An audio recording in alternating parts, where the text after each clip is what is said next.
Salam bahagia dimanapun Anda berada. Pada kesempatan ini saya akan melanjutkan pembicaraan yang dahulu, yaitu bagaimana berlomba di Merpati Pos. Pada kesempatan dahulu sudah saya sampaikan bahwa berlomba di Merpati Pos ada dua jenis, yaitu berlomba dalam satu kandang dan berlomba dalam beberapa kandang di tempat yang berbeda. Berlomba Merpati Pos sendiri ada dua tahapan, yaitu tahap persiapan dan tahap proses. Tahap persiapan sudah saya bicarakan kemarin, ada 3 faktor yang kita perhatikan, yaitu merpati, kandang, dan aplikasi.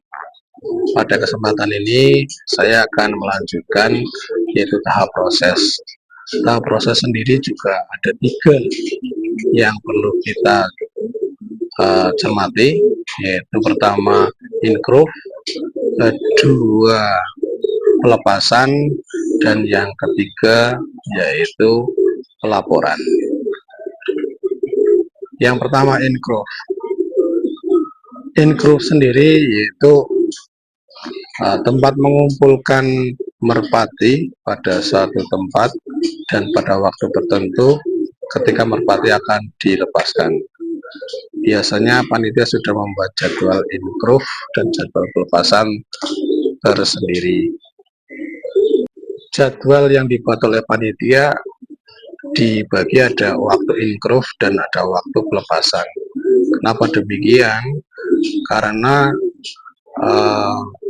merpati pos diterbangkan ke tempat yang jauh dan memerlukan waktu perjalanan untuk sampai ke tempat pelepasan.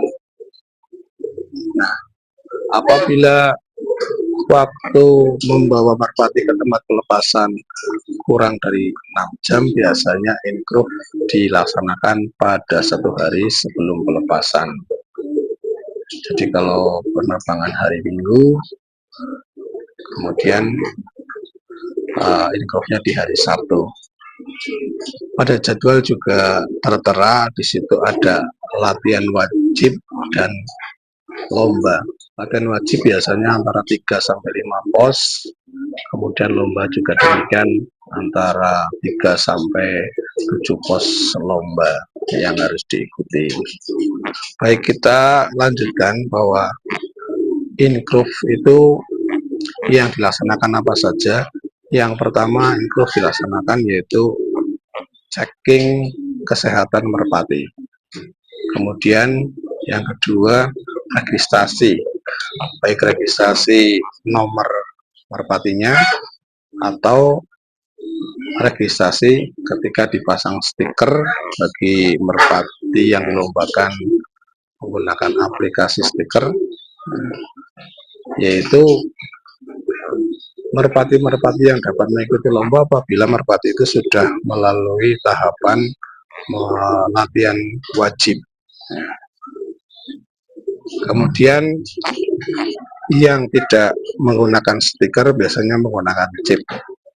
Chipnya juga diregistrasi atau diindai ya. Nah, kalau menggunakan chip biasanya kandang di trap, pada trapnya sudah dipasang ETS. ETS yaitu alat penghitung waktu yang otomatis, yaitu electronic timing system. Nah, setelah in-crop selesai, yaitu tahap berikutnya yaitu tahap pelepasan. Tahap pelepasan biasanya dibawa oleh 1 orang driver dan 1 orang petugas yang mengawal sampai dengan ke tempat pelepasan.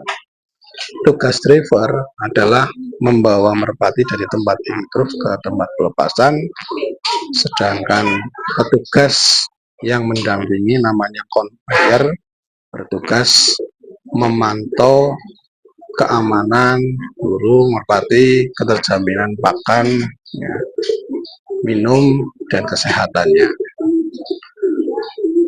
Perjalanan dari tempat in-crop ke tempat pelepasan juga tidak bisa sembarangan, karena driver tidak bisa atau tidak boleh menjalankan kendaraannya lebih dari 60 km per jam. Namun demikian, merpati diusahakan sampai ke tempat pelepasan tidak telat, masih punya waktu untuk beristirahat. Kemudian setelah sampai ke tempat pelepasan, konveyor akan memantau tempat bahwa menjamin tempat itu lapang, tidak ada gangguan kabel, pohon, atau bangunan yang lain yang mengganggu terbang merpati. Kemudian juga akan memantau situasi cuaca, apakah cuaca itu tidak terhalang oleh hujan atau kabut. Apabila ada kendala cuaca, biasanya penerbangan akan ditunda pada beberapa waktu sampai kondisi memungkinkan. Kemudian sampai ke tahap yang ketiga, yaitu pelaporan. Ketika burung sudah dilepaskan dari tempat pelepasan, kemudian burung sampai ke tempat kandang masing-masing atau dalam satu kandang yang lomba dalam satu kandang, ya.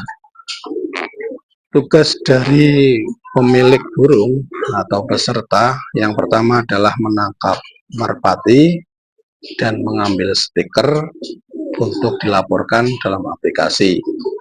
Kalau yang menggunakan ETS juga harus memantau ETS-nya bahwa merpati itu ketika pulang chipnya tersensor enggak oleh buat landingnya. Apabila tidak, otomatis merpati ditangkap, kemudian disensorkan lagi ke bot landing. Merpati yang pulang duluan belum tentu menang apabila jaraknya lebih dekat dengan tempat pelepasan. Namun demikian, sebaliknya kalau merpati yang pulang duluan, kalau tempatnya lebih jauh dari tempat pelepasan, biasanya menang. Lomba merpati pos sendiri yang dihitung secara umum biasanya kecepatan terbang. Dan dalam menghitung kecepatan terbang bermacam-macam, tapi secara gampangnya bahwa menghitung kecepatan terbang itu pertama kita menghitung jarak terbang, kemudian jarak terbang dibagi dengan waktu terbang. Waktu terbang yaitu waktu burung merpati tiba di kandang dikurangi jam pelepasan, kemudian dibagi 100. Ambil contoh misalkan penerbangan dari Wonogiri ke Purwokerto, itu kurang lebih jaraknya 200 km jarak udara. Kemudian 200 itu dikalikan 1000 sehingga menjadi 200.000. Andaikan merpati itu dilepas pukul 6 dan tiba di Purwokerto pukul 8, berarti 8 dikurang 6, ketemunya 2. 200.000 dibagi 2. 200.000 dibagi 2 ketemunya 100.000. 100.000 kemudian dibagi lagi 100 sehingga ketemunya 1000. Sehingga merpati yang pulang dari Wonogiri ke Purwokerto lepas pukul 6 sampai dengan di kandangnya masing-masing pukul 8, ketemunya 1000, berarti kecepatan terbangnya 1000 mpm atau dengan istilah 10 km per menit. Saya kira itu. Terima kasih, berpikir positif, salam sehat, semangat.